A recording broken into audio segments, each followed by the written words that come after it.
Je vous amène aujourd'hui au Palais de Chaillot pour voir une exposition sur le mur de Berlin. Vous voyez, nous sommes sur la place du Trocadéro et ce vieux, grand, magnifique musée présente cette exposition depuis déjà quelque temps. Donc je voulais y aller et regardez, on entre dans un immense couloir, alors là très éclairé, tout blanc, bon, on se demande vraiment où on va arriver, et ensuite le contraste est très fort, c'est le noir. Mais alors c'est tout juste si on voit ses pieds. Donc je vais vous dire comme c'était sombre, et trouve très très difficile pour moi de prendre des mini-films. Qu'importe, je vous raconte ici l'histoire de ce fameux mur de Berlin. Voilà la carte de Berlin qui, depuis 1945, était divisée en quatre, une partie russe qui est en bleu, et les trois autres côtés, c'est les Américains, les Anglais et les Français. C'est le 13 août 1961 qu'à Moscou, on décide de la construction de ce mur. Alors, il faut qu'il empêche les gens de passer entre l'Est et l'Ouest, entre le monde communiste et le monde civilisé de l'autre côté. Alors écoutez bien, il s'agit de bâtir un mur pour la protection contre les éléments fascistes conspirant pour empêcher la volonté du peuple. Ça, vraiment, il fallait le trouver. Les fascistes, vous l'avez bien compris, ce sont les Français, les Anglais et les Américains. Donc c'est tout le monde capitaliste. Ici, ce sont les défenses anti-chars. Je vous donne maintenant quelques chiffres. 156 km de long. La hauteur est 4 mètres 20. 9 points de passage. 186 tours d'observation. Et regardez les soldats qui sont obligés de garder le chantier tellement il y a d'opposition. Enfin là, on n'a pas le temps de broncher. Il y a 116 miradors, 250 km d'enclos pour chiens. Bon, imaginez le travail colossal qu'a représenté la construction de ce fameux mur de Berlin, mur de la honte pour nous, capitalistes.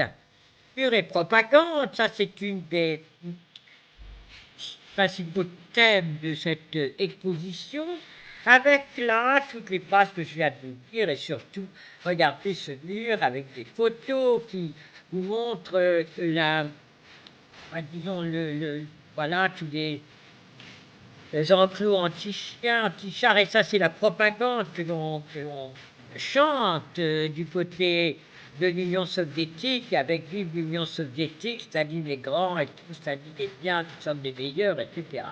Voilà les réfugiés qui essayent de s'enfuir, car en fait, ça a été le point de passage le plus important pour se réfugier dans le bloc capitaliste. Voilà les chiffres, 187 000 Allemands ont fui en 1950, 165 000 en 1951, 182 000 en 1952 et 330 000 en 1953. Au total, 3,5 millions de personnes passèrent par là pour quitter l'Union soviétique. 20% de la population active de l'Allemagne de l'Est face à l'Ouest. Alors, tous les moyens étaient bons, métro, tunnel, montgolfière, voiture de sport sans capote et pas tout, pour fuir. Voilà le contrôle des visiteurs au cimetière de Sainte-Sophie. Et regardez à côté, il y a le cimetière Sainte-Sophie avec sur le mur cette espèce de dessin qui montre les morts qui ont essayé de franchir ce mur. Un autre document sur l'affrontement des checkpoints des États-Unis. Là, c'est un jeune homme qui s'enfuit. Vous voyez, les photos sont quand même très, très atroces à penser. Et là, c'est la fête du Parti communiste en 1986, encore des fêtes pour fêter le rempart de protection antifasciste. Enfin, la révolution arrive. Voilà, ici, dans cette salle, sont expliquées la révolution de la Hongrie, puis de la Tchéquie, puis de la Géorgie, le 9 avril 89. Tout ça finit par faire tomber le mur de Berlin. On envoie des jeunes soldats de l'armée soviétique qui n'ont aucune envie de tirer et qui laissent démolir enfin ce mur de la honte. Une sculpture géante de Very Good Night montre la victoire des pays capitalistes sur les communistes. Mais à côté, il y a aussi le souvenir de ces malheureux qui n'ont pas réussi à franchir le mur et qui ont trouvé la mort en essayant de s'échapper d'un bloc de béton du mur de Berlin que bien des familles ont. Moi, j'ai des amis qui, quand ils ont entendu que le mur était en train de se démolir, sont tout de suite partis à Berlin pour prendre un morceau du mur.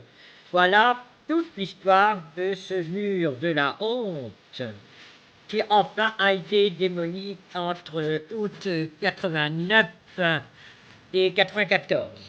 À très bientôt, au revoir pour une autre visite.